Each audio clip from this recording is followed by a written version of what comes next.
BRO में अलग अलग ट्रेड की वैकेंसीज निकलती है।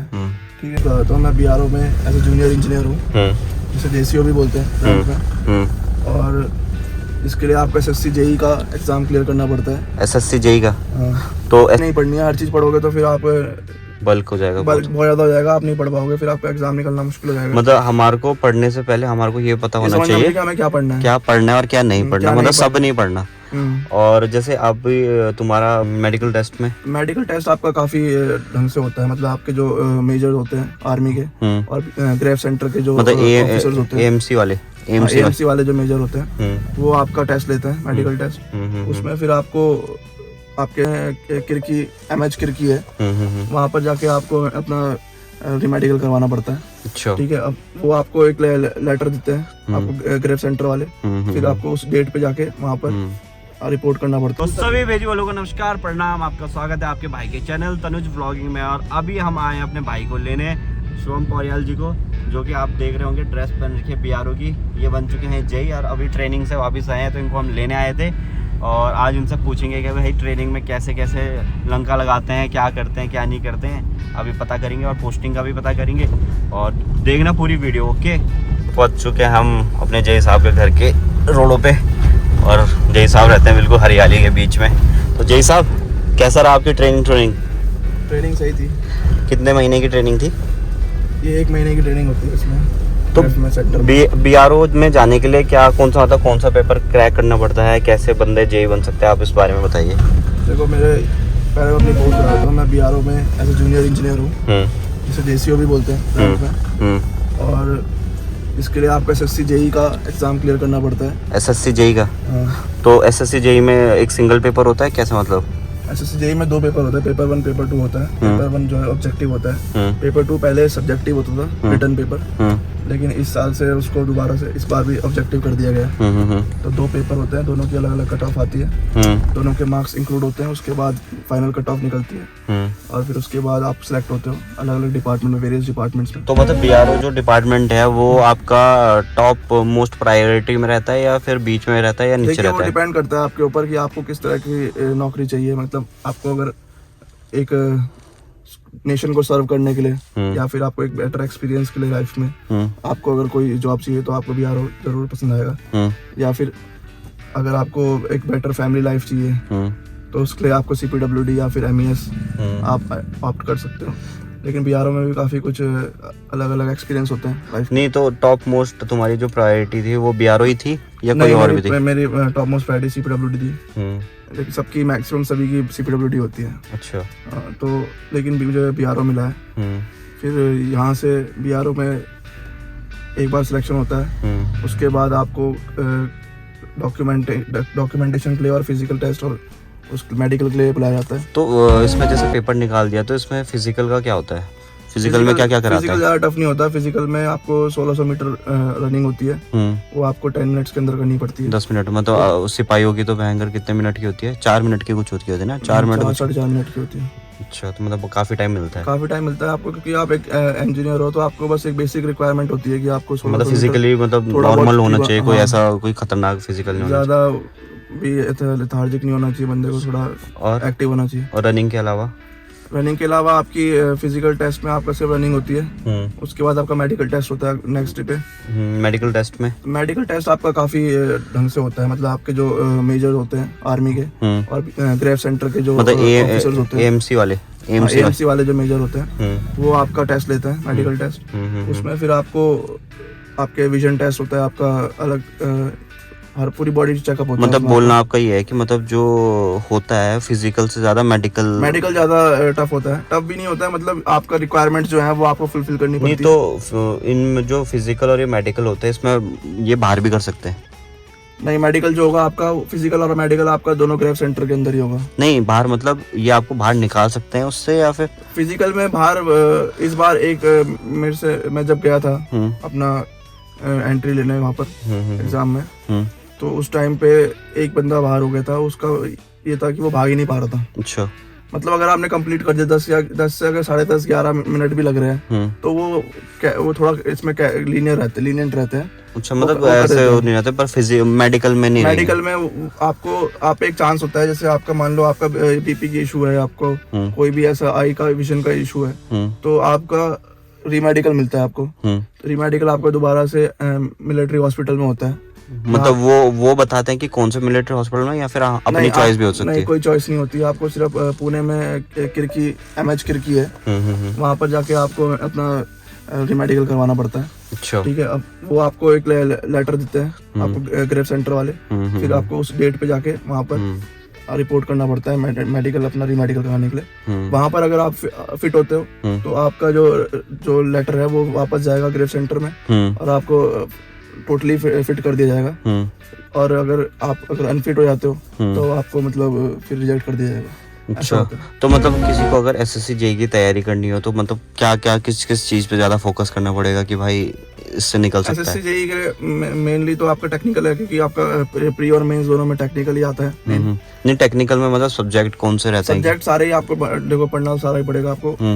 मेन आपको कुछ सब्जेक्ट्स है, जैसे आपका स्ट्रक्चरल एनालिसिस हो गया, या फिर 1-2 सब्जेक्ट और हैं जो कि आप कम प्रैक्टिस भी करो तो कोई नहीं, मतलब न्यूमेरिकल्स इतने ज्यादा नहीं आते हैं, लेकिन आपको थ्योरेटिकल सब्जेक्टिव ज्यादा आता है, थ्योरेटिकल ज्यादा पढ़ना पड़ेगा आपको। अच्छा, ऑब्जेक्टिव्स क्वेश्चंस में जो मतलब बोलना ये है कि जो टेक्निकल जितने भी हमारे सब्जेक्ट होते हैं, 48 सब्जेक्ट होते हैं बीटेक में, वो सारे बढ़िया तरीके से पढ़ने पड़ेंगे? नहीं, कुछ आपको प्रैक्टिस से पता चलेगा। आपको प्रीवियस ईयर क्वेश्चंस देखोगे आप, पेपर का पैटर्न देखोगे, तब पता चलेगा आपको कि किस तरह के क्वेश्चंस दिए जा रहे हैं। अच्छा, तो आपको हर चीज नहीं पढ़नी है, हर चीज पढ़ोगे तो फिर आप बल्क हो जाएगा, बहुत ज्यादा हो जाएगा, आप नहीं पढ़ पाओगे, फिर आपका एग्जाम निकलना मुश्किल हो जाएगा। मतलब हमारे को पढ़ने से पहले हमारे को ये पता होना चाहिए कि हमें क्या पढ़ना है, क्या पढ़ना है और क्या नहीं पढ़ना, मतलब सब नहीं पढ़ना। और जैसे अब तुम्हारा पेपर क्लियर हुआ, अभी तुम ट्रेनिंग से होके आए हो 1 महीने की, तो 1 महीने की ट्रेनिंग में वहाँ पे तुम्हारे को क्या मतलब क्या सिखाया गया है, क्या कराया गया? देखिए, आपकी 1 महीने की जो ट्रेनिंग होती है उसके लिए आपको 2 तरह से होती है ट्रेनिंग। या तो पहले आपने पहले ही मेडिकल क्लियर कर दिया, तो मेडिकल क्लियर करने के बाद आपको एक लेटर दिया जाता है, अपॉइंटमेंट लेटर। उसमें लिखा रहता है कि आपको इंडक्शन के लिए बुलाया गया। इंडक्शन मतलब होता है आपका ट्रेनिंग। 28 दिन की ट्रेनिंग होती है, अभी 28 दिन की है, कभी कभी बढ़ भी जाती है। वो DGBR का जो BRO के DG होते हैं, उनका जो भी आदेश होगा उस हिसाब से होता है। अगर वो 56 डेज की करना चाहेंगे तो 56 डेज की हो जाती है, नहीं तो 28 डेज आपको ट्रेनिंग कैंप में बताने पड़ते हैं। नहीं, तो उसमें कराते क्या क्या हो? उसमें ये कराते हैं आपको कि उसमें आपको PT ड्रिल होती है आपकी सुबह 5 बजे से। तो आपको बेसिकली आपको पासिंग आउट परेड के लिए तैयार किया जाता है। तो आपको पासिंग आउट परेड जो है ना, 28 दिन के अंदर आपकी पासिंग आउट परेड होती है। उसके लिए आपको जो हमारे CHM होते हैं, कंपनी हवलदार मेजर, वो आपकी ट्रेनिंग कराएंगे परेड की। तो वो ड्रिल होती है आपकी। बाकी आपको मतलब बेसिक आर्मी के आपको वो सिखाया जाता है उसमें, बेसिक मतलब आपको सब कुछ सिखाया जाएगा कि बेसिक चीज है कि मतलब क्या क्या होता है, ड्रिल का जो भी होता है, या फिर आपका मैनरिज्म कैसा होना चाहिए ऑफिस में, किस तरह से आपको मतलब उनका ये है कि मतलब जब तुम आर्मी में आ रहे हो तो तुम्हारे को आर्मी के तरीके सीखने आने चाहिए, मतलब आपको थोड़ा। तो मतलब तुम्हारे को कोई टेक्निकल चीजें नहीं सिखाई गई 1 महीने में? नहीं, 1 महीने में कोई टेक्निकल नहीं। तो अब जो पोस्टिंग है वो मतलब वहीं से पोस्टिंग मिल चुकी है आपको 15 दिन के अंदर पोस्टिंग के बारे में पता चलता है कि पोस्टिंग कहाँ हुई आपकी? अभी मेरी अभी प्रोजेक्ट अनुनाक में हुई है, अरुणाचल प्रदेश में, 77 RCC। तो वहाँ पे क्या मतलब सीधा जाके ज्वाइनिंग करके सीधा साइड मिलेगी, क्या होगा? अब वो तो देखो, आपका ऐसा है कि आपका इंटरव्यू एक तरह से होता है, आपका मतलब आपकी बातचीत होती है वहाँ के जो OIC होते हैं, ऑफिसर इन कमांड से। तो वो आपको फिर से बात करके आपको बता देंगे कि आपको ऑफिस में रहना है या फिर आपकी डेट पे आपकी ड्यूटी होगी। अच्छा, वो भी अभी कंफर्म नहीं है कि साइड पे रहोगे कि ऑफिस में रहोगे? कुछ कंफर्म नहीं है आपको, जब वहाँ पर उनके हिसाब से होता है, जो भी वहाँ पर काम होता है, वहाँ का डायनामिक्स अलग ही होता है। अच्छा, तो एक बार जैसे अगर ऑफिस में रह गए और या तो साइड पे रह गए, तो अगली जो पोस्टिंग मिलेगी वो भी सेम मिलेगी या वो डिफरेंट हो सकती है? वो डिफरेंट हो सकती है और आपके ऊपर। अच्छा, वो बेस करेगी अपने आपके CO पे कि CO क्या चाहता है। CO आपका जो OIC होगा ना, वो उस पर डिपेंड करता है। आपको जो छुट्टियां होती है या फिर आपको कोई भी पोस्टिंग होती है, कोई भी चीज है, वो आपके OIC पे डिपेंड करता है। अच्छा। उसकी आपकी किस तरह से बॉन्डिंग, मतलब किस तरह से वो है, किस हिसाब से चल रहा है काम। अच्छा, तो मतलब ओवरऑल तुम्हारे को मतलब आर्मी का एक मतलब नेशन को सर्व करने के लिए मिला है एक रिस्पॉन्सिबिलिटी, तो खुश हो आप बहुत इस चीज को लेके? हाँ, मेरे हिसाब से मिलने तो बहुत प्राउड मोमेंट है कि मैं अपने नेशन को सर्व करूंगा आर्मी। आर्मी के थ्रू मेरा सपना भी था बचपन से कि अच्छा कि आर्मी के ड्रेस और तरीके मतलब अच्छे थे, पसंद आते थे।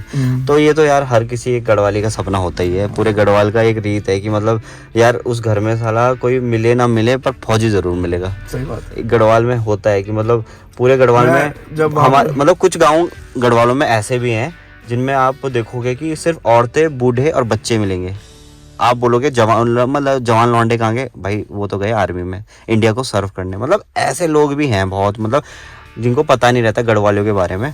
तो गढ़वालियों का मेन फोकस जो होता है वो अपने नेशन को सर्व करने का होता है। उनका मेन फोकस जो होता है कि मिलिट्री को यहाँ पे उत्तराखंड में भगवान माना जाता है कि भाई वो है। तो ओवरऑल तुम्हारे को मतलब बहुत अच्छा प्राउड है। तो अभी हम तुम्हें घर छोड़ते हैं, अभी तुम्हारे को घर वालों से भी मिलाते हैं। तो मिलते हैं अभी थोड़ी देर में, जुड़े रहना हमारे जेई साहब के साथ। जेई साहब उतर गए। जेई साहब एक बार उंगली कर दो ऐसे, ऐसे नहीं, ऐसे तुम्हारा बिहारो नहीं दिख रहा, ऐसे ही है। चलो भर्ती पे क्या हम गाने मतलब बिहारों में और कैसे कैसे आ सकते हैं? बिहारों में अलग अलग ट्रेड की वैकेंसीज निकलती है, ठीक है। जैसे मेरा जूनियर इंजीनियर के थ्रू हुआ है SSC JEE, वैसे ही कमीशन स्टाफ सिलेक्शन कमीशन जो है वो 3 तरह की वैकेंसी लेता है। एक तो CHSL के थ्रू, एक CGL के थ्रू, एक JEE के थ्रू। तो CHSL जो होता है वो LDC होते हैं, लोअर डिवीजन कॉर्प होता है। जो CGL वाले होते हैं वो UDC होते हैं, अपर डिवीजन। और जो JEE वाले हैं वो जूनियर इंजीनियर होते हैं। उसके अलावा BRO में ESC के थ्रू भी आता है, जो UPSC कराता है, वो ऑफिसर्स होते हैं, वो AEE लगते हैं, असिस्टेंट एग्जीक्यूटिव इंजीनियर। IAS, हाँ वो IES सॉरी, पहले IES बोलते थे, अब ESC बोलते हैं, इंजीनियरिंग सर्विस एग्जाम बोलते हैं। अच्छा। तो वो UPSC कराता है, तो ऑफिसर्स होते हैं, ठीक है। मतलब आपको अगर सीधा बड़ी पोस्ट है तो अगर आपको ऑफिसर बनना है, क्लास 1 ऑफिसर, तो ESC का एग्जाम देना। वो भी बीटेक वालों के लिए, वो बीटेक वाला भी दे सकते हैं, हाँ। लेकिन जो फिर उसके बाद आपका कुछ एग्जाम ऐसे होते हैं जो BRO खुद कराता है। जैसे कि आपका व्हीकल मैकेनिक का हो गया, आपका मेसन का हो गया, मेसन मतलब आपका राजमिस्त्री होता है, और आपका ऑपरेटर, कम्युनिकेटर एंड ऑपरेटर होता है, उसका एग्जाम हो गया। तो उसको खुद कंडक्ट कराती है। और DES होता है आपका, SKT होता है, SKT आपका स्टोर कीपर होता है। अच्छा। जो आपका स्टोर सारा जितना भी BRO में होता है सब उस पर वही साइन करता है, उसी मतलब स्टोर कीपर इंचार्ज एक टाइप। हाँ, जो इंचार्ज होता है स्टोर्स का। नहीं तो मतलब ये वैकेंसी मतलब BRO खुद पेपर में ये BRO खुद कराता है, ये कमीशन के थ्रू नहीं आते। पेपर होता है इसका, इंटरव्यू बेस्ड होता है ये। इसमें पहले एग्जाम होता है, फिर इंटरव्यू भी होता है, और उसमें प्रैक्टिकल एग्जाम भी होता है। किसी में व्हीकल मैकेनिक में प्रैक्टिकल एग्जाम भी होता है। अच्छा। इसमें वेल्डर भी होते हैं। अच्छा, सरकारी वेल्डर भी। मतलब कोई बंदा जो ज़्यादा एलिजिबल नहीं है वो भी नेशन को सर्व करने के लिए, हाँ, BRO के थ्रू जा सकते हैं, मतलब एप्लीकेशन निकलती रहती है। अच्छा, तो ये मतलब न्यूज़पेपर में अपडेट रहना पड़ेगा इसके लिए? हाँ, आप न्यूज़पेपर में या फिर BRO की वेबसाइट पे देख सकते हैं, बार उसमें मिल जाएगा आपको। BRO की वेबसाइट में मिल जाएगा आपको एडवर्टीजमेंट। अच्छा, तो ये थी हमारे साथ हमारे जेई साहब की थोड़ी बातचीत। मैं आपको अपने नेक्स्ट ब्लॉग में, ये था हमारा BRO को थोड़ा ज्ञान जो हमें नहीं पता था, आपको भी पता होगा नहीं पता होगा, बट आप इस चीज़ को देख के आप लोग कर सकते हो बहुत चीज़ें। तो ये था आज का, तो मिलते हैं आपको अपने नेक्स्ट ब्लॉग में, तब तक के लिए नमस्कार, प्रणाम, बाय बाय।